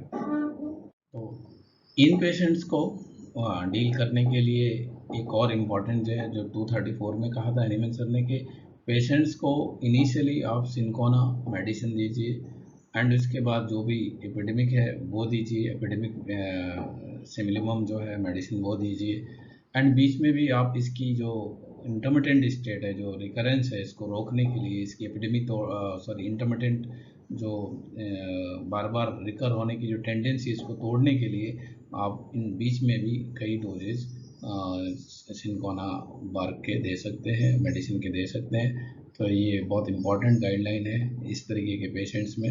इवन हम अदर पेशेंट्स में भी इंटरमिटेंट स्टेट को या उसकी जो रिकरेंस टेंडेंसी को तोड़ने के लिए भी हम चाइना यूज कर सकते हैं initially and in between the treatment. तो सिनेरियो 4 में जो सिचुएशन है, ऐसे पेशेंट, ऐसे पर्सन्स जो कोरोना वायरस से पीड़ित हैं एंड बहुत सारे हिस्ट्री है और बहुत सारे सोरिक सिम्टम्स हुए, इस सिचुएशन को, इस सिनेरियो को, इस सिचुएशन को डील करने के लिए भी हमें जो सिनेरियो 2 की जो सिचुएशन है उसके अकॉर्डिंग जाना चाहिए। एंड इनिशियली जैसे कहा गया 234 के अकॉर्डिंग आप मैं एनिमल सर ने जैसे कहा कि 234 में आप इनिशियली इंटरमिटेंट स्टेट को तोड़ने के लिए, उसकी टेंडेंसी को तोड़ने के लिए इनिशियली चाइना दे सकते हैं एंड बीच में भी दे सकते हैं और जो भी प्रिवेंटिव मेडिसिन बनती है वो दे सकते हैं। But in case of सोरिक cases आपको मैं भी ये चाइना का यूज कर सकते हैं, बट एनिमल सर करते हैं कि जब ये इंटरमिटेंट स्टेट नहीं टूटती है तो यहाँ पे डेफिनेटली सोरिक ट्रीटमेंट की ज़रूरत है। तो जो 242 में जो गाइडलाइंस दी गई हैं वो ध्यान रखनी पड़ेंगी आपको, उसके अकॉर्डिंग आपको आगे जाना होगा, ख़ासतौर पे ऐसे पेशेंट्स में। तो 241 के अकॉर्डिंग यानी कह सकते हैं कि जो सिचुएशन 2 में, सिनेरियो 2 में जो हमने कहा है उसके अकॉर्डिंग हमें आगे बढ़ना है। तो अब हम लास्ट यानी 5th वन टॉपिक की तरफ बढ़ते हैं। पर ये टॉपिक के बारे में कहते हैं कि जो कुछ भी अब तक अंडरस्टैंडिंग हमने बनाई, खासतौर पर एपिडेमिक को डील करने के लिए जो कुछ भी एनिमल सर ने कहा हमसे, हमें ईच एंड एवरी सिचुएशन, परिस्थिति, किस तरीके की एपिडेमिक में किस तरीके की preventive protective measures and treatment measures and specific medicine के जो मेजर्स हैं, ये सारी चीज़ें हमें पता हो गई हैं अभी। बट ये सारी सिचुएशंस को प्रैक्टिकली समझना बहुत ज़रूरी है। तो ये रिपोर्टराइजेशंस की जो प्रोसेस है जिससे हम करते हैं वो क्या राइट है, ये एक इशू है। तो ये बहुत सारा रिपोर्टराइजेशन का वे जो चल रहा है जो वो हमें देखना होगा। और इसमें 3-4 स्लाइड्स हैं जो हमें आपको हैं, जिनको हम अभी तो यहाँ पे सिर्फ एक फॉलोइंग स्लाइड्स के रूप में आपको दिखा रहे हैं, जो आगे नेक्स्ट कमिंग वीडियो में आपको इसकी पूरी डिटेल आपको समझ में आएगी कि किस तरीके से इसको हम इन केसेस को डील करना है या रिपोर्टराइज करना है। एंड ये जो हमारे पास एक सोशल मीडिया से एक केस मिला है, उसकी एक वॉइस है हमारे पास अवेलेबल, उसको एग्जाम्पल्स के तौर पे हम आपके सामने पेश कर रहे हैं कि अगर ये पेशेंट, खासतौर पे ये पेशेंट जिस तरीके से उसने अपनी तकलीफ बयां की है, अगर हम उसे ध्यान में रखते हैं तो किस तरीके से हम अपनी मेडिसिन को सिलेक्ट कर सकते हैं एंड किस तरीके से हम मेडिसिन बट वो तो एक एग्जांपल्स के तौर पे है। बट ये इसे डिसाइड नहीं किया जा सकता है कि यही मेडिसिन है उस पेशेंट में काम करेगी या ये पेशेंट ठीक हो जाएगा, जब तक वो देंगे नहीं, क्योंकि ये हम उस पेशेंट को जानते नहीं। ये तो एक सोशल मीडिया के थ्रू ये केस आया है, उसकी वॉइस आई है, उसकी तकलीफ सुनने को मिली है, उसके आधार पे हम आपको एक डेमोन्स्ट्रेशन पेश करेंगे। और गलती से भी ये बात नहीं समझ लेनी है कि हाँ इस पेशेंट में ये मेडिसिन बताई है तो अब ये मेडिसिन हो सकती है, ये रॉन्ग हो जाएगा, फिर मेरी जो पूरी की पूरी मेहनत है वो बेकार हो जाएगी, पानी फिर जाएगी। ये बात का भी ध्यान रखना है कि हमें वो चीज़ें नहीं करनी है जो एनिमल सर मना करके गए हैं। तो ये जो केस स्टडी है, मुझे एक ऐसे सोशल मीडिया के थ्रू, व्हाट्सएप के थ्रू एक ऑडियो मिला। उस ऑडियो को मैंने सुना, उसकी तकलीफ़ को सुना। तो उस तकलीफ़ को सुनने के बाद मुझे फ़ील हुआ कि क्या मैं इस कन्वर्सेशन के लिए इसे यूज़ कर सकता हूँ। उसका नाम एंड कोई आइडेंटिटी उसमें नहीं थी पूरे कन्वर्सेशन में। कहीं से ये स्प्रेड हो रहा था और वो मेरे तक पहुँचा था। एंड मैं पर्सनली ना उससे मिला हूँ और मैं ये उम्मीद भी करता हूँ कि आप में से भी शायद कोई इस पेशेंट से नहीं मिला होगा। तो इसका जो ऑडियो है हम बाद में प्ले करेंगे जब हम इसको डेमोन्स्ट्रेट करेंगे। फिलहाल जो उसने कहा, उस सिचुएशन को उसने जो कहा, उस मराठी में वो पेशेंट बात कर रहा है किसी के साथ, तो वो जो अपनी मेंटल स्टेट को किस तरीके से बयां कर रहा है, जो उसको पॉजिटिव कहा है डॉक्टर्स ने, कोविड-19 से वो पॉजिटिव है एंड पेशेंट बहुत एंक्सियस है, उसकी मेंटल स्टेट बहुत डरा हुआ है। इवन उसका डायरेक्टली तो वो नहीं कहता बट इम्पेंडिंग टू डेथ, मतलब फियर फ्रॉम डेथ से वो डरा हुआ है। His symptoms were cough with chest and abdomen. It may be pain intermittently, लेकिन लगातार एक बार आना शुरू हो जाए तो वो रुकती नहीं है। और ये अभी उसका चेस्ट एंड एब्डोमेन दोनों इन्वॉल्व हो जाते खांसते खांसते। वो अल्टरनेटिंगली कभी उसको चिल है, कभी उसको हीट है, ये चल रहा है। कभी वो कवर करना पसंद कर रहा है और कभी वो कपड़े फेंक रहा है, कभी वो खिड़की खोलता है, कभी बंद करता है। ऐसे बहुत सारी बातें उसने कही एंड स्पेशली एक और बात कही उसने, कहा कि जो एक कोई समय पर ऐसा भी होता है कि उसकी जो नी के नीचे की जो लेग्स हैं वो ऐसा लगता है टूट जाएगी, मतलब इतना पेन होता है। तो ये जो सिचुएशन है, इस सिचुएशन को सेटिस्फाइड करने के लिए हमने रिपर्टराइजेशन किया है और ये वर्म रिपर्टरी को यूज किया है। Worm repertory is a rubric free repertory, यहाँ पे कोई रूब्रिक फॉर्म करने की ज़रूरत नहीं है। ये एक्चुअली जो है लगभग 80,000 जो ओरिजिनल सिम्टम्स हैं एनिमल सर ने जो प्रूविंग के दौरान लिखे थे, उन सब MMP एंड TCD का कंपाइलेशन है, एज इट इज़ है, कुछ भी उसमें चेंज नहीं किया गया है। तो ये सिचुएशन को हम सेटिस्फाइड करेंगे नेक्स्ट वीडियो में और समझेंगे कि ये सिचुएशंस को अगर हमारे सामने आ जाती है तो हमारे लिए पॉसिबल मेडिसिन क्या हो सकती है। एंड देन हम देखेंगे कि जो हमारे फ्रेटर्निटी ने जो रिकमेंड किया है आर्सेनिक, वो क्या मैच करता है इससे या नहीं। तो इस वर्म रिपर्टरी में एक्चुअल जो कंपाइलेशन है TCD और MMP के सारे जो मेडिसिन हैं उनके सिम्टम्स हैं, ये लगभग 80,000 हैं, ये पहले ही बताया जा चुका है। और इसमें जो इंट्रोडक्शंस हैं वो भी इंक्लूड किए जा चुके हैं। तो इसके बाद हम इसको हम wormhome.com पे एक्सेस करते हैं। ये एक टूल है जो हमने डेवलप किया है। तो मैंने जो बोला था कि सोरिक सिम्टम्स के लिए मैंने जो या अपने आप का जो भी सिम्टम्स हैं उसको चेक करने के लिए एक टूल तैयार किया है, वर्म हेल्थ बडी। ये इस लिंक पे जाके worm.com/healthbuddy/ पे देखा जा सकता है। आपके आपला आरोग्य मित्र, आपके स्वास्थ्य का साथी। स्पेशली कोरोना वायरस के पेशेंट्स अगर या जो लोग देख रहे हैं कि हमें प्रिवेंटिव मेडिसिन चाहिए, तो वो 61 से लेकर के 493 तक जो सिम्टम्स इंटरनल फ्लोरा के दिए गए हैं वो देख सकते हैं, या टोटल हेल्थ चेक भी कर सकते हैं। ये टोटल सिम्टम जो हैं वो 1 से लेकर के 706 तक है टोटल सीरियल। एंड जो भी सिम्टम आपको दिखाई देते हैं इसमें, वो उनके सीरियल नंबर नोट कर सकते हैं आप, या उनको प्रिंट भी कर सकते हैं। एंड दूसरा जो इम्पोर्टेंट चीज़ है कि अगर आपको ये चीज़ करने में दिक्कत आती है तो आप अपने किसी भी डॉक्टर से इसकी स्क्रीनिंग के लिए अपॉइंटमेंट ले सकते हैं, या फिर वर्जिन होम्योपैथी के डॉक्टर्स हैं जो warham.com पे जा कर के वहाँ पे अपने डॉक्टर्स को कॉल करके, या उनके अपॉइंटमेंट्स कभी कभी उन्होंने करके रखे हैं, शेड्यूल बना के रखा है, या उनको कॉल करके उनसे बात कर सकते हैं और अपना ये हेल्थ स्क्रीनिंग टेस्ट कर सकते हैं। तो ये स्क्रीनिंग टेस्ट से आपको एक तो ये जो सिम्टम्स आप एग्जिस्ट कर रहे हैं इनको एंटीसोरिक मेडिसिन के थ्रू एक्सटिंग्विश करने में मदद मिलेगी, एंड वो डॉक्टर्स जो इसमें कैपेबल हैं वो आपको मदद करेंगे।